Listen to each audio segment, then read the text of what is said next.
Minnesota, 1887. The snow came early that year. Not the polite, dusting kind that settles on fence posts and melts by noon, but the hard, driving kind that arrived in October and did not leave until April. By the time the first real cold front pushed down from the Canadian plains in late November, the settlement at Birch Hollow had already burned through a third of its winterwood supply, and the season had barely begun. The cabins along the creek road were lit at night by the orange flicker of hearths working at full draw, smoke rising from every chimney in thick, desperate columns. You could smell the settlement before you could see it.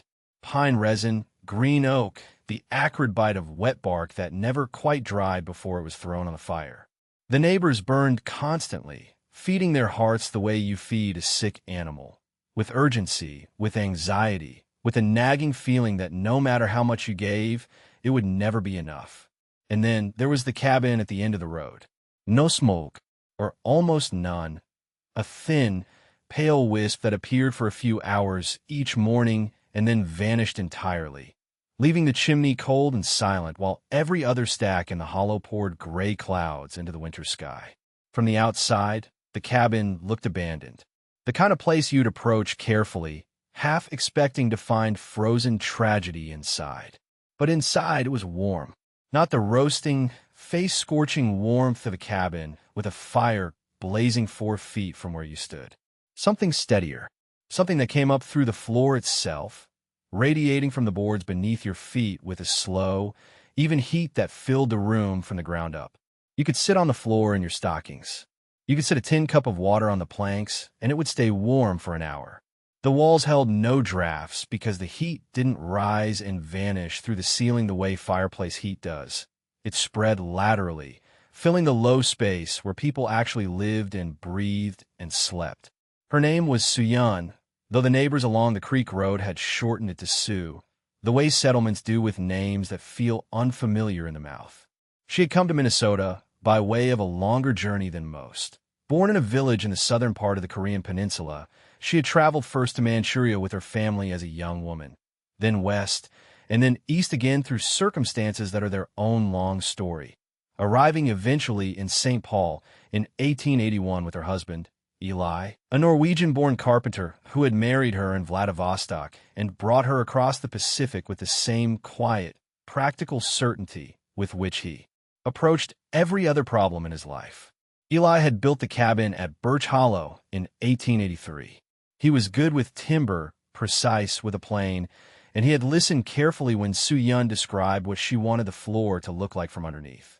He had not fully understood it at the time, but he trusted her the way you trust someone who has been cold before in a way you haven't, and he built what she asked him to build. The firebox was outside. That was the thing the neighbors could not make sense of. Not a separate outbuilding, not a smokehouse or a bread oven set apart for safety. The firebox that heated Soo-Yeon's cabin was built into the exterior north wall, accessible only from outside, flush with the foundation, its mouth facing away from the cabin door. You loaded it from the yard. You lit it from the yard. And then you went inside, closed the door, and the heat came to you through the floor. Thomas Birch, no relation to the Hollow's namesake, just a coincidence of surname that amused him, was the first neighbor to say out loud what most of them were thinking. Thomas ran a small timber operation half a mile up the creek and fancied himself a practical man, which he was within the limits of what he had seen. He had watched Eli build the cabin. He had seen the exterior firebox go in. He had walked over one afternoon in the fall of 1883, stood in the yard with his hands on his hips, and delivered his verdict with the confidence of a man who has never been wrong about anything he could see with his own eyes. "You put your fire on the wrong side of the wall," he said. Eli looked at him. "The floor gets warm," he said. "The floor," Thomas repeated, the way you repeat something when you're waiting for the person to realize how foolish it sounds. "The floor," Eli said again, and went back to tamping clay around the firebox mouth. Thomas told the story at the feed store that Saturday. By the following week, it had acquired embellishments. The fire was said to be buried underground or connected to the cabin by some kind of pipe that no one had actually seen or built that way because the woman of the house had some foreign superstition about smoke. The settlement was not cruel about it. Frontier communities rarely are, not openly, not to people who work hard and cause no trouble. But they were certain. Certain the way people are certain about things that have always been done one way. Certain the way cold makes you certain, because when you are cold enough, you stop being curious and start being afraid, and fear and certainty travel together. What none of them knew, and what Soo-Yeon had carried with her from the other side of the world like a seed in a coat pocket, was that this was not an experiment. It was not an improvisation or a frontier adaptation born of necessity. It was one of the oldest heating systems in human history, refined over more than 1,000 years on the Korean peninsula, built into the bones of every home she had ever known as a child. The Koreans called it ondal. The word means, roughly, warm stone. And the principle behind it was so elegant, so thermally efficient, so perfectly suited to the physics of how heat actually moves, that once you understood it, you could not understand why anyone would ever build a fire inside a room and call that a solution. The logic was this: heat rises. Everyone knows that. But that same fact that makes a roaring hearth feel glorious when you stand directly in front of it also means that most of the heat produced by a conventional fireplace goes straight to the ceiling and out through whatever gaps the builder left behind. The floor, where you sit, where your children play, where the cold air pools and settles, stays cold. You are warm from the chest up and cold from the knees down, and you burn cord after cord of wood chasing comfort that never quite arrives. Ondal inverted that equation. The fire burned outside, or in a separate firebox set apart from the living space.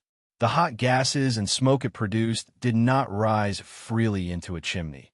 They were channeled horizontally beneath the floor through a network of low stone or clay passages built into the foundation, traveling the full length of the room before finally exhausting through a flue at the far end. The floor above those passages absorbed the heat. Stone, clay, packed earth, dense materials that took time to warm but held that warmth for hours after the fire had died down. The heat released slowly, steadily, from below, rising through the floor into the room at the level where people lived. The ceiling could be cold. It didn't matter. The floor was warm, and warmth at floor level is worth 3 times the same warmth at ceiling level in terms of human comfort. Soo-Yeon had grown up sleeping on such a floor. Her mat laid directly on warm stone while winter pressed against the paper windows of her family's home. She had cooked over the same fire that heated the room she slept in, the smoke traveling away beneath her feet before finding its way out through the far wall. She had never in her childhood been cold in the way she had been cold during her first Minnesota winter in a rented room in St. Paul, huddled next to a cast-iron stove that was either scalding or useless, depending on how recently someone had fed it. That winter had clarified things for her. It had made the memory of ondal not just nostalgic, but urgent, the way you become urgent about a solution once you've experienced the problem badly enough. If you've made it this far, you already understand that this channel is where practical wisdom gets the respect it deserves. Hit the subscribe button and the notification bell so you don't miss what happens when the real cold arrives at Birch Hollow. Because what's coming will make Thomas Birch eat every word he said in that feed store, and it will happen in a way that none of them saw coming. The winter of 1887 was going to be the test. Not because Soo-Yeon planned it that way. Not because she needed to prove anything to anyone. But because nature does not consult the calendar of human confidence, and the cold that was building to the north, gathering itself above the frozen lakes of Manitoba, was the kind of cold that would settle the argument in a single night. The cold that had been building above Manitoba did not arrive with drama. That is the thing about the most dangerous cold. It does not announce itself with howling wind or theatrical storms. It simply descends the way a heavy lid is lowered onto a pot. And by the time you understand what is happening, the air has already stolen something from you that you cannot easily get back. Soo-Yeon Park felt it on the morning of November 14th, 1887, when she stepped outside at first light to check the flue channel she had packed with clay 2 days before. The temperature had dropped to -11 degrees Fahrenheit overnight. Not the killing cold yet, not the cold that would define this winter in the memory of everyone who survived it, but cold enough to be serious. Cold enough to make the birch trees crack in the dark like pistol shots. Cold enough that her breath hung in the air for a full 3 seconds before dissolving, which she had learned to use as a rough measure. 1 second meant freezing, 2 seconds meant dangerous, 3 seconds meant that everything needed to be working exactly right. Her system had been working exactly right since the first week of October, which was when she had lit the firebox for the first time and spent an entire afternoon watching the smoke travel the path she had built for it. That moment, watching the smoke move, had been the culmination of something that had taken her the better part of 8 months to construct, and it is worth understanding what that construction actually involved, because the neighbors who had watched her work through spring and summer had seen only fragments of it, and fragments are where misunderstanding lies.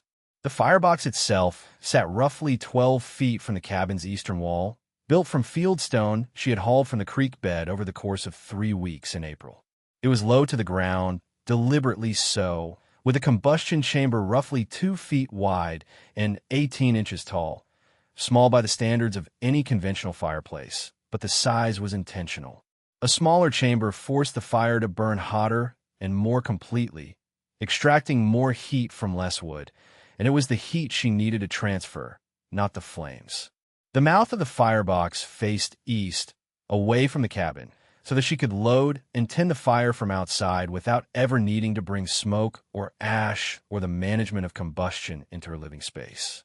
From the back of the firebox, a horizontal flue channel, she had lined it with flat stones set in a clay and sand mortar, ran underground at a very slight downward pitch toward the cabin. That pitch mattered enormously. The original Ondal systems her grandmother had described to her were built with the firebox and always higher than the exhaust end, creating a natural draw that pulled hot gases through the floor channels and out the chimney without mechanical assistance. Get the pitch wrong and the smoke stalls.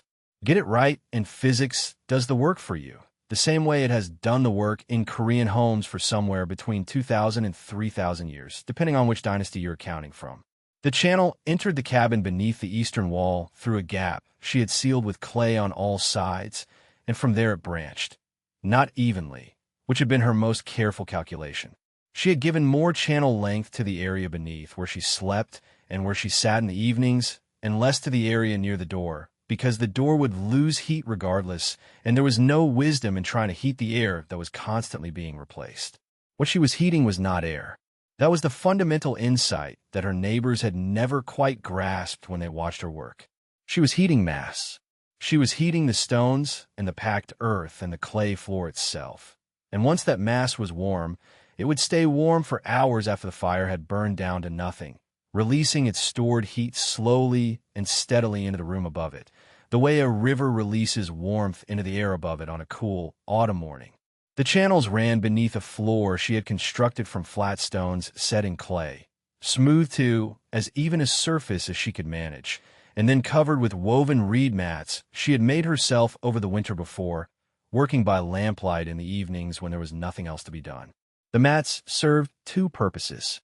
They were comfortable underfoot, which mattered in practical terms, and they slowed the heat release just enough to extend the warming period, acting as a mild insulating layer that prevented the floor from dumping all of its stored heat in the first 2 hours after firing.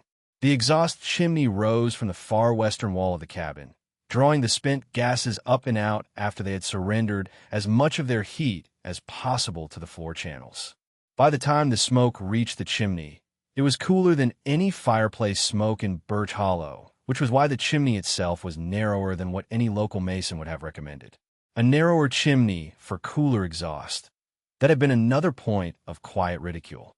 James Teller, who had built 3 cabins in the settlement and considered himself the authority on such matters, had looked at the chimney dimensions she had marked out in May and told her flatly that she would have a backdraft problem before the first frost. He had said it with the certainty of a man who has never been wrong in front of an audience, which is a particular kind of confidence that tends not to survive contact with physics. She had not argued with him. She had thanked him for his concern, which he had taken as confirmation that she would reconsider. She had not reconsidered. She had built the chimney exactly as she planned it. And when she fired the system for the first time in October and watched the smoke pull cleanly through without a single moment of backdraft, she had written the date in the small ledger she kept on the shelf above her sleeping mat. November 14th, 1887, -11 degrees Fahrenheit. Smoke pull steady. Floor temperature at center. 61 degrees Fahrenheit after 4 hours of firing. Fuel consumed. Approximately 2/3 of a cord, less than what she had burned in the same period the previous winter using the central hearth the cabin had come with. 2/3 of a cord. In a settlement where wood was not scarce, but where the labor of cutting, splitting, hauling, and stacking it consumed a significant portion of every family's working hours from August through October. 2/3 of a cord was not a trivial number. It was days of work. It was the difference between a family that arrived at December with reserves and a family that was calculating anxiously by February whether what remained in the woodpile would carry them to the thaw. Soo-Yeon was not calculating anxiously. She had looked at her woodpile on the morning of November 14th and felt something that was not quite comfort. Comfort felt passive, and she was not a passive person, but something closer to readiness. The system worked. The physics was sound. The cold that was descending from the north was going to be severe, and she was, for the first time since she had arrived in this territory, genuinely prepared for it in a way that went beyond hoping the wood held out. What she did not know yet, what none of them knew, was that the cold gathering above the frozen lakes to the north was not merely the ordinary cold of a Minnesota winter. The winter of 1887 into 1888 would later be recorded in the journals of the Minnesota Historical Society as one of the 3 most severe cold periods in the recorded history of the territory, with sustained temperatures that dropped to -34 degrees Fahrenheit in the interior counties and stayed below -20 for 11 consecutive days in late January. That information existed in the future on the morning of November 14th. All Soo-Yeon knew was that the air tasted like iron, that the birch trees were cracking in the dark, and that her floor, when she pressed her palm flat against the reed mat near the center of the room, was warm enough to hold. Across the settlement, Thomas Birch was stacking another load of wood against the side of his cabin and looking at his supply with the beginning of a calculation he did not want to finish. His central hearth was a good one, stone-lined, well-drafted, built by the same James Teller who had advised Soo-Yeon on chimney dimensions, and it kept the cabin warm as long as it was fed. The problem was the feeding. A fire that heats air that moves, air that leaks through every gap in the chinking, air that vanishes up the chimney carrying heat with it, air that must be replaced by cold air drawn in from outside, which then must be heated, which then rises and leaves. It is a cycle that demands constant fuel, constant attention, and a certain resignation to the fact that you are, in a very real sense, heating the outdoors. Thomas Birch did not think about it in those terms. He thought about it in terms of wood consumption, and what he saw when he looked at his woodpile on the morning of November 14th was that he was going to need to cut more before December. He pulled his coat tighter and went back inside to stoke the fire, and the heat that rose from it went straight to the ceiling and then, slowly, nowhere useful at all. The cold kept descending. The test was still weeks away, but the terms of it were already set, written into the architecture of 2 different cabins, 2 different understandings of what it means to keep a human body warm through a northern winter, and 1 ledger on a shelf above a reed mat floor that was recording in precise numbers exactly what the physics had to say about the matter. Don't let this story leave you between sections. If you haven't subscribed yet, now is the moment, because what those numbers in that ledger were about to mean for every family in Birch Hollow is the kind of thing that deserves to be watched in full. The ledger on that shelf was not a diary. Mira had never been interested in sentiment for its own sake. She had been interested in proof. And the numbers she had been entering since the first week of October were not impressions or estimates. They were readings taken at consistent times from a small mercury thermometer she had mounted at ankle height on the north wall of the cabin, because ankle height was where cold lived and the north wall was where it came in hardest. Every morning at sunrise, every evening at sundown, the same 2 readings. The date in the left column. The outside temperature, gathered from a second thermometer nailed to the exterior post of the firebox enclosure in the middle column. The interior floor-level temperature in the right column. 14 days of entries by the time the second week of November arrived, and what those 14 days showed was not a trend so much as a verdict. The floor was holding at 68 degrees Fahrenheit at ankle height on mornings when the outside temperature had dropped to 19. Not the ceiling. Not some warm band near the stovepipe that you had to stand on a chair to reach. The floor. The surface that human feet actually touched, that children actually sat on, that the body lost its heat to when it had no choice but to surrender it downward into cold boards. 68 degrees at the coldest point of the room, on a morning when the creek had a skin of ice on it, and the birch trees were snapping in the dark. She had fired the ondol the previous evening at 4 o'clock. She had burned for approximately 2 hours, which consumed roughly a third of a quart of the smaller split which she kept stacked beside the external firebox. She had sealed the flue at 6, trapping the residual heat inside the stone channels beneath the floor. She had gone to bed. She had not touched a fire again until the following morning's reading, and by then, 9 hours later, the floor was still 68 degrees. The stone mass beneath her had been doing what stone mass does when it is heated slowly and sealed carefully. It had been radiating quietly and without complaint all through the night. Across the hollow, Garrett had stoked his stove at midnight. She knew this not because she had been watching, but because she had heard it. The creak of his door at 12:30, the sound of wood being split in the dark, the particular hollow knock of a cast iron door being swung shut. He had stoked again at 4 in the morning. She had heard that too, lying on her reed mat with the floor warm beneath her. Not from a fire she'd built hours ago, but from the stone that remembered it. This was the thing that was almost impossible to explain to someone who had never experienced it. Heat from a fire is immediate and directional. You feel on the side of your face that faces the flame.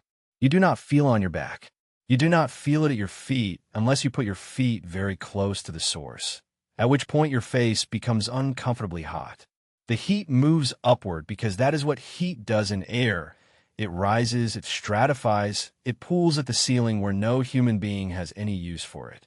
The room is simultaneously too hot near the stove and too cold near the floor, and you spend the entire winter negotiating that gradient, pulling your chair closer when the fire drops, pushing it back when it roars, never quite arriving at comfortable, because comfortable is not a condition that radiant air heat from a point source is designed to produce. The ondol did not work this way. The ondol worked the way the earth itself works when the sun has been on it all afternoon. It stored, and it gave back slowly, and what it gave back was not directional. It came from everywhere underfoot simultaneously. It came from the whole floor at once. The room did not have a hot side and a cold side. The room was simply warm, uniformly, from the ground up, the way a room is warm in a dream of warmth, the way you imagine a room should feel when you are standing outside in the dark, trying to remember what inside felt like. Mira had grown up with this. She had not grown up wealthy.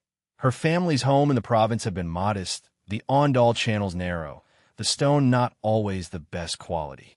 But she had grown up with warm floors in winter, and when she had arrived in this country and been shown the cabins with their iron stoves and their ceiling heat and their frozen corner floors, she had understood immediately what she was looking at.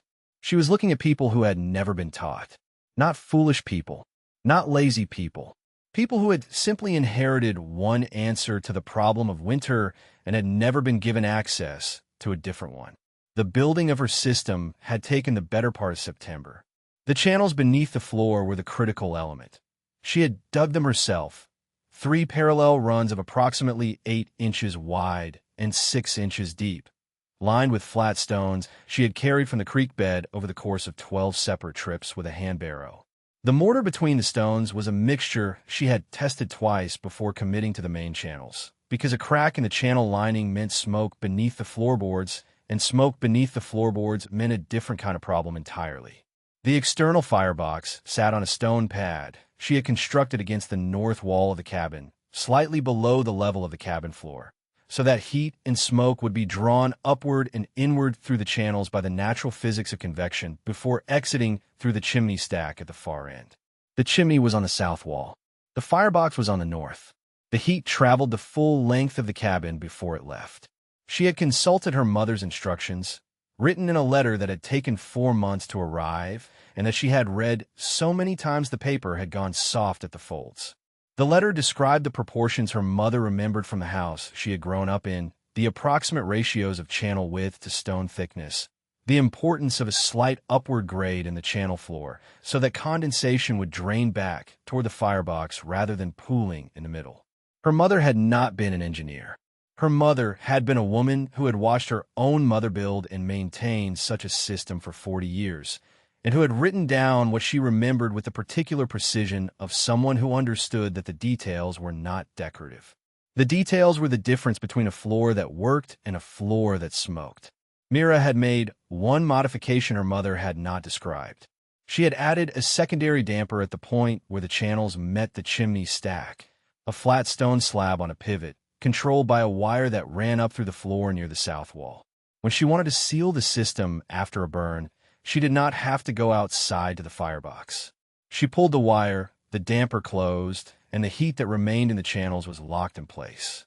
It was a small thing, a few hours of additional work, but it extended the effective heat retention by what she estimated was 2 to 3 hours on a cold night, and in a northern winter, 2 to 3 hours was not a small thing. Garrett's wife, Nora, had come by in the second week of November on the pretense of borrowing a needle and had spent 20 minutes standing in the center of Myra's cabin floor with her boots off. She had not said anything for a long time. Then she had said, quietly and without looking up, that she had not felt her feet since October. Mira had offered her tea. Nora had sat on the floor with her back against the wall and her feet flat on the boards, and she had not moved for the better part of an hour. She had not asked any questions. She had not offered any opinions.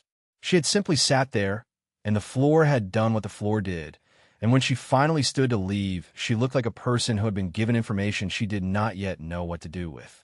Mira recorded the visit in the ledger in a single line at the bottom of the November 13th entry. It was not a temperature reading. It was 3 words. She came in. The cold that was building to the north had not arrived yet. The real test was still ahead. But the stone beneath Myra's floor had been heating and cooling and heating again for 6 weeks now, and with each cycle it had become more efficient, more stable, more certain in its warmth. The channels had cured. The mortar had set hard. The damper wire moved smoothly in its guide. Everything was ready, and everything had been ready for some time, and all that was left was for the winter to arrive and ask its question. If you've been watching this far, you already know this story is about more than one woman's floor. It's about what happens when a community is forced to reckon with knowledge it dismissed, and that reckoning is coming. Subscribe so you're here when it does. The cold arrived on the 21st of November without announcement, without the slow creeping descent that locals had come to expect in the weeks before true winter. It came in a single night, a continental mass pushing down from the north with the kind of indifference that geography reserves for its most serious work. By 4 in the morning, the thermometer outside Harlan-Voss's trading post read 11 degrees. By 6, it had dropped to 4. By the time the settlement's families were waking to the sounds of their own shivering, it was sitting at -2 and still falling, and the smoke from every chimney in the valley was rising straight and thin and desperate into air that had gone hard and still as iron. Mira was already awake. She had been awake since before the temperature crossed 0, not because she was cold, but because she had learned to listen to her floor the way a sailor listens to a hull, and what she heard that morning was a deep, resonant, entirely satisfying silence. No kriak, no groan, no contraction snap from boards fighting against the cold that had found its way through. The stone beneath her feet was holding at 61 degrees. She had measured it at 10 the previous evening, and again at 2 in the morning, and again now, pressing the back of her hand flat against the planks near the south wall, where the first channel ran closest to the surface. 61. The fire in the exterior firebox had burned down to coals sometime after midnight. She had not touched it since, and the floor was 61 degrees. She dressed without hurrying. She boiled water for tea without her breath fogging. She sat at her table with the window showing her a world that had gone white and silver and absolutely motionless.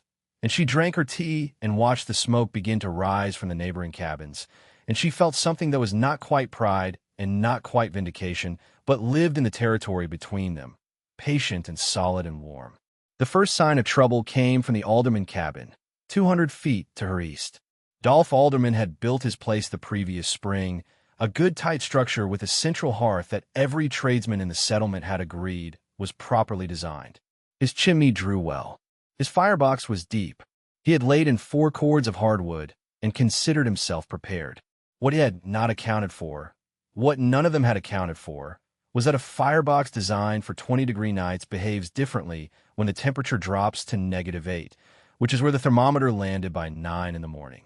The draw that had worked perfectly in October was now pulling cold air down the flue faster than the fire could push heat out, creating a drafting problem that sent smoke rolling back into the cabin in slow, ice-stinging waves. His wife, Cora, came outside at 9:30 with a child on her hip and her eyes streaming, standing in the snow in her house shoes, coughing. Mira saw her from the window. She set down her tea. She brought Cora and the child inside without discussion. Cora stepped through the door, expecting to find what she always imagined Myra's cabin to be. Dim, cold, the smell of a woman managing poorly, evidence of the eccentricity that everyone had agreed was a kind of quiet stubbornness dressed up as tradition.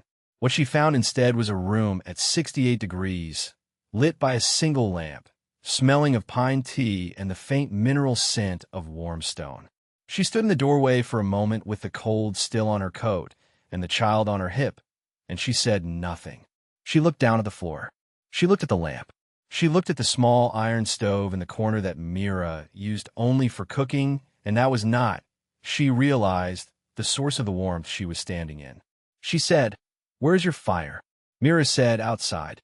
Cora looked at the window, at the -8 world beyond it, at the thin curl of smoke that was just visible from the exterior firebox stack, and she said nothing for a long time.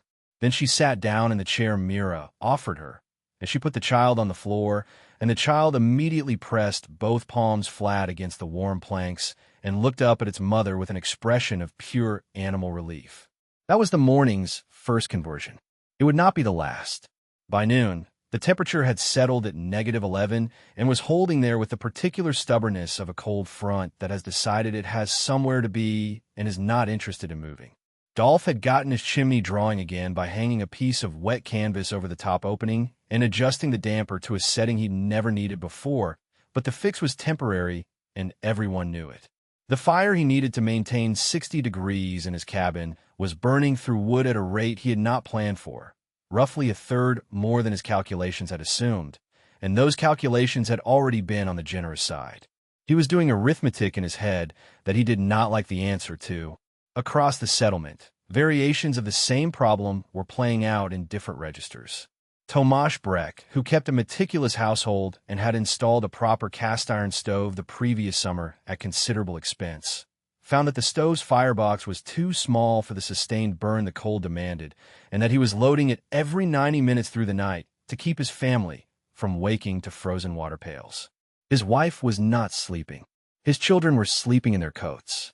He had a good stove, a properly installed stove, a stove that every man in the settlement had admired, and it was not enough.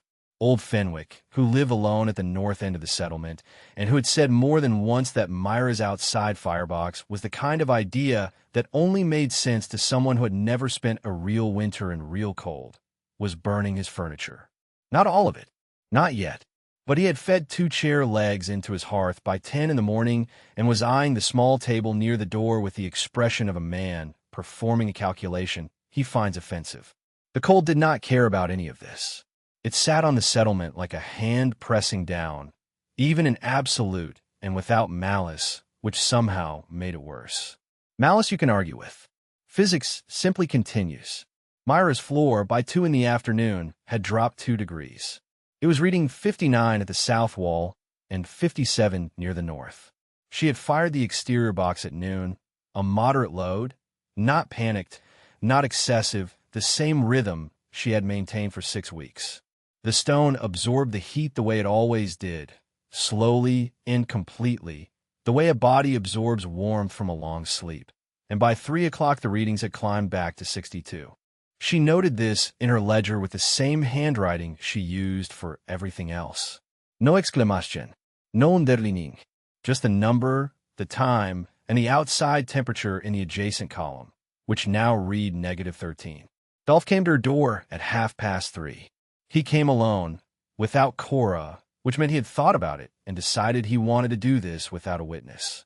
He knocked twice.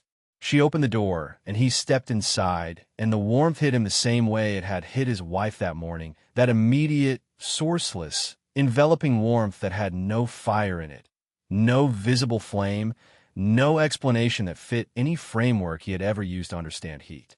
He stood there for a moment.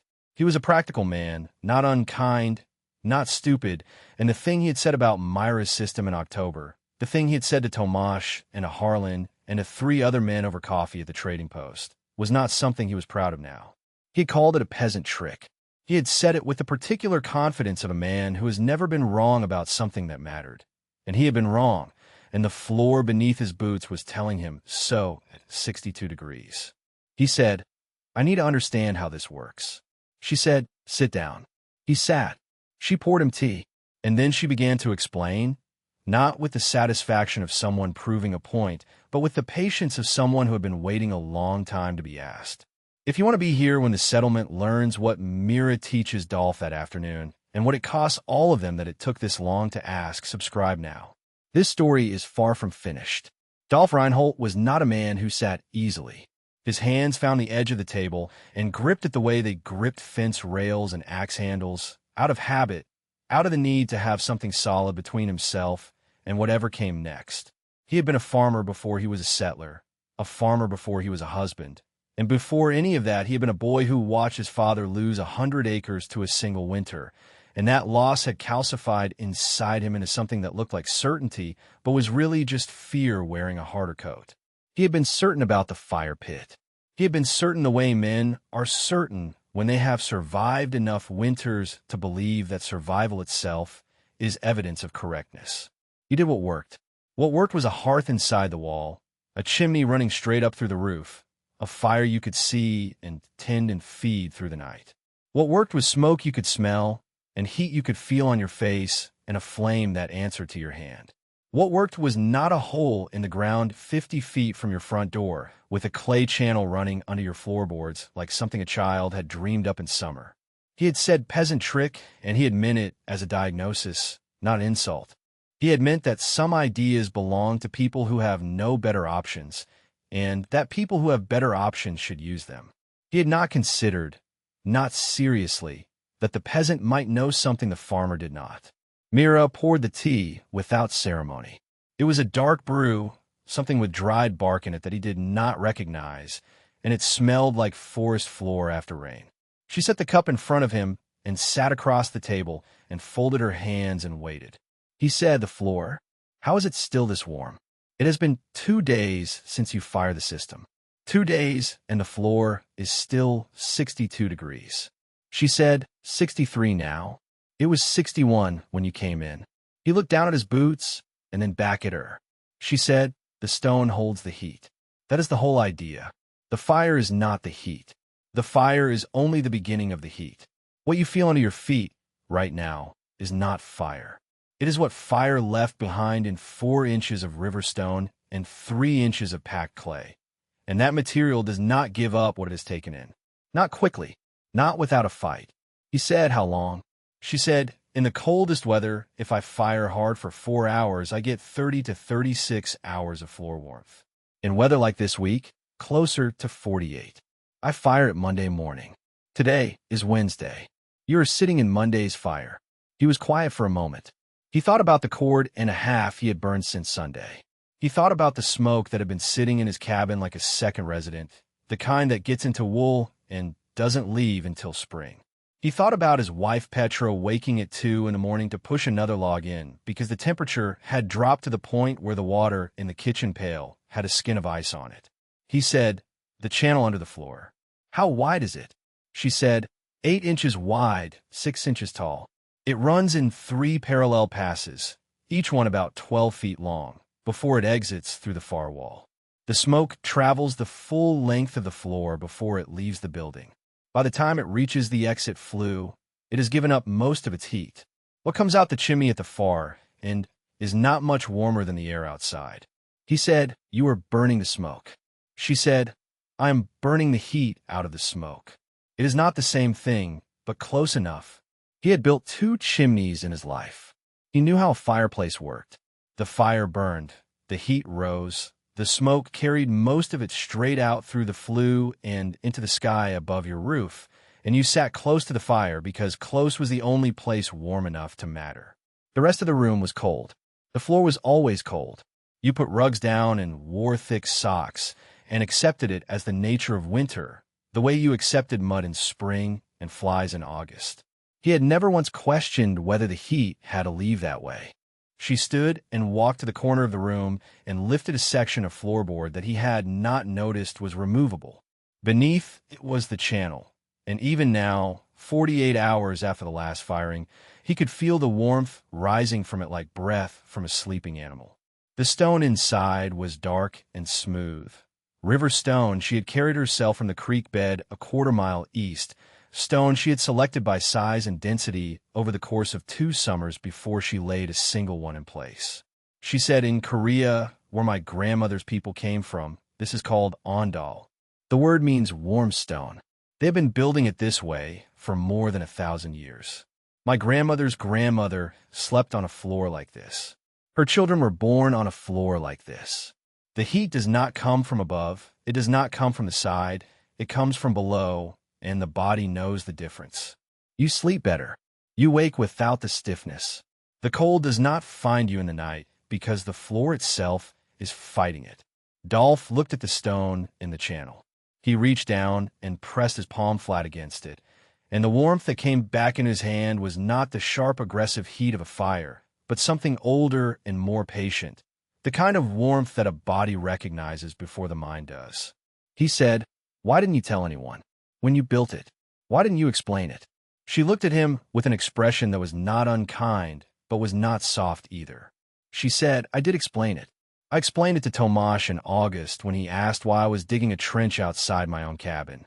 I explained it to Harlan when he asked why I was hauling stone in September. I explained it to your wife when she came to borrow my flour in October and asked about the firebox. I explained it each time someone asked, and each time someone asked, they listened until they decided they already knew the answer, and then they stopped listening." He had nothing to say to that. It was accurate in the way that certain true things are accurate, the kind that do not require argument, because they have already been proven by the record. She sat back down and wrapped her hand around her own cup. She said, "I will tell you how to build it. I will tell you everything. The dimensions, the stone, the clay mixture, the slope of the channel, the placement of the firebox. I will draw it out for you if you need me to. But I need you to understand one thing first." He said, "What?" She said, "It will take you 2 summers to build it correctly. The clay needs to cure between layers. The stone needs to be laid with patience. If you rush it, the channels crack and the smoke comes up through the floor, and you have made something worse than what you started with. 2 summers. Not 1. 2. He thought about 2 more winters like this one. He thought about Petra at 2 in the morning with the ice in the water pail. He thought about the cord and a half since Sunday. He said, "Tell me where to start." She pulled a piece of paper from the shelf behind her and set on the table between them, and she began to draw, and Dolph Reinhold, who had called it a peasant trick in October with the confidence of a man who had never been wrong about something that mattered, leaned forward over the table and paid attention with the full weight of a man who understood, finally, that he had been wrong about something that mattered very much. Outside, the temperature was dropping again.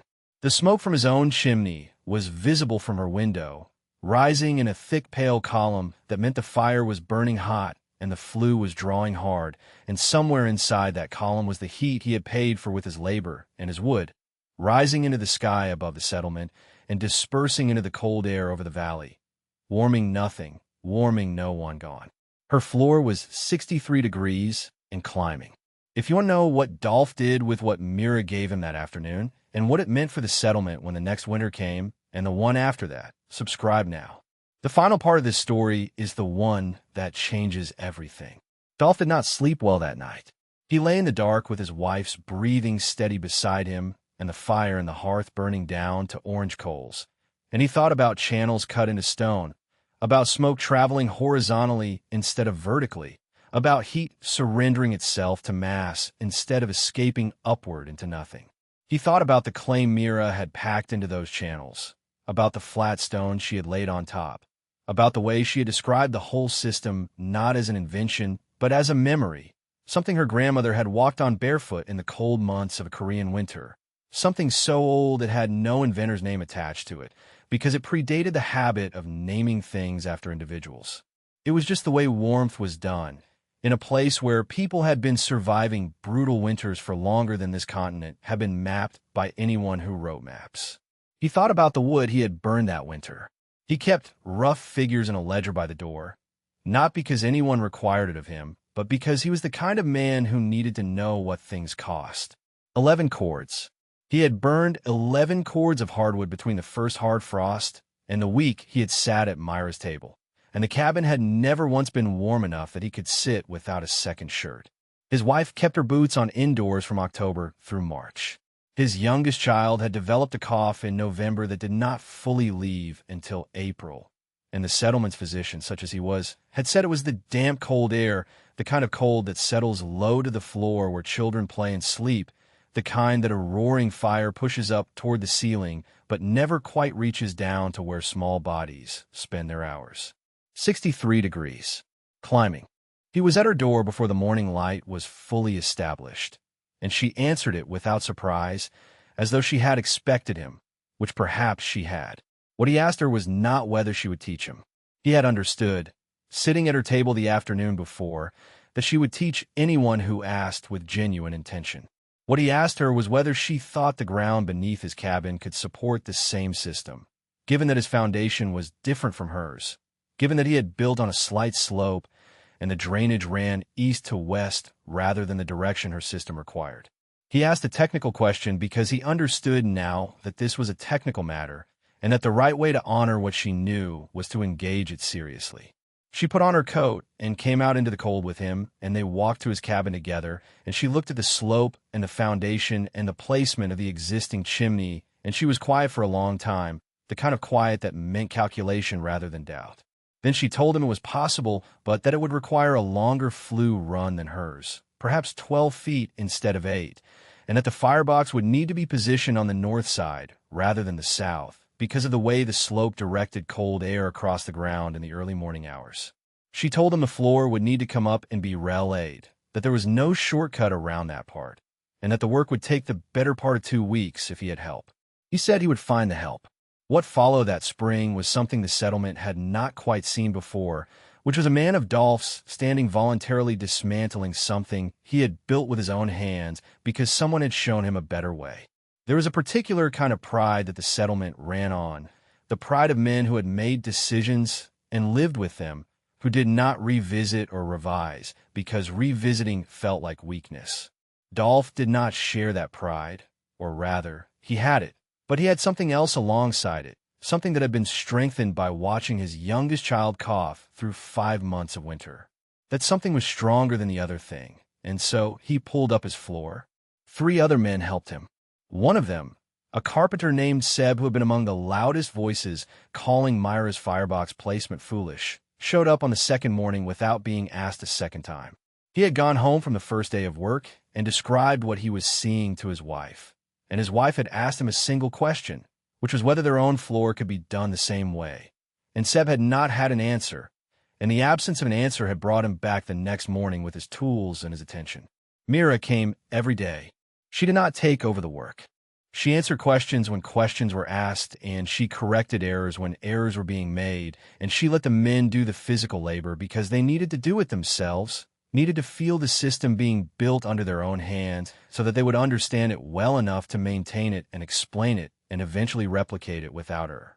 She was teaching, but she was teaching the way her grandmother had taught her, which was by proximity and demonstration rather than lecture, by letting the knowledge transfer through the hands rather than only through the ears. The channels went in over 4 days. The firebox went in on the 5th and 6th. The clay packing took 2 more days because Mira was particular about the clay, about its consistency, about the way it was pressed into the spaces around the channels to prevent any smoke from finding a path upward into the living space. This was the part that could not be rushed and could not be approximated, and she said so plainly, and the men listened because by now they had stopped hearing her voice as the voice of someone who needed to be humored and started hearing it as the voice of someone who had already solved the problem they were currently trying to solve. The floor went back down on the 9th day. Flat stones, the same kind she had used, sourced from the same creek bed, carried up in a borrowed cart. On the evening of the 10th day, Dolph lit the firebox for the first time. They all stood outside around the external firebox, which sat against the north wall of the cabin like a small stone outbuilding, and Dolph fed the fire, and they watched the smoke travel, watched it find the channel that ran beneath the floor, watched it move in the direction Mira had calculated it would move, and then emerge from the flue stack on the far side of the cabin in a thin, pale, steady line that rose clean and straight into the evening air. They went inside. The floor was not warm yet. It took time. Mira reminded them. It took the mass time to absorb what the fire was giving, and the mass would not be rushed. But within an hour there was a change, a subtle shift in the quality of the air near the ground. And within 2 hours Seb's wife, who had come to watch, took off her second shawl without noticing she had done it, and then looked down at her hands and noticed they were not stiff, and looked up and said nothing because there was nothing to say that the room was not already saying for her. By the time the settlement had turned the corner into the following autumn, for cabins had been rebuilt with Ondal-style floors. By the winter after that, 7 more were in progress. The physician noted in his records, without fully understanding why, that the number of respiratory cases presenting in the cold months had dropped significantly, and that the cases which did present were milder and shorter in duration than in previous years. He attributed this to improved nutrition and to a milder pair of winters, because he did not have a category in his thinking for floors that were warm, for the simple biological fact that a body sleeping on a warm surface retains its heat differently than a body sleeping on a cold one, that a child playing on a warm floor breathes different air than a child playing on a cold one. That warmth at the level of the ground is a different kind of warmth entirely from warmth at the level of the ceiling. Mira knew why. She did not say so in the physician's presence because it was not her habit to correct men in their professional capacities, but she knew, and the women of the settlement knew, because the women had been the ones who noticed the change in the children first, who had reported it to their husbands with the particular quiet certainty of people who spend their days close to the ground, close to the small bodies that live there, close to the evidence. Dolph wrote about it, not in a newspaper, not in any publication, but in a letter to his brother in the East, a long letter that described the system in enough detail that his brother could build it, and his brother did build it, and his brother's neighbor built it after that. And the letter was copied and passed, and eventually found its way into the hands of a man who was writing about frontier building practices, who included it in a chapter, who cited no source, because sources were not always cited in those days. And so the knowledge traveled forward without Myra's name attached to it, as it had traveled to her, without the names of the women who had carried it across centuries and an ocean. But in the settlement, in the valley, in the specific community of people who had watched her build what they could not understand, and then understood it when the cold came, her name was attached. It was attached the way names get attached to things that work, not through ceremony or proclamation, but through the simple repetition of people saying, when they described what they had built and why they had built it, and where the idea had come from, the same 3 words. Mira showed us. Her floor was 63 degrees and climbing, and it had been that way in one form or another for 2,000 years before she laid the first stone, and it would be that way in the cabins of that valley and in the memory of the people who had lived through those winters for a long time after. If this story moved you the way it moved the men who finally took off their second shirts and sat down on a warm floor and understood what they had been missing, hit the like button now.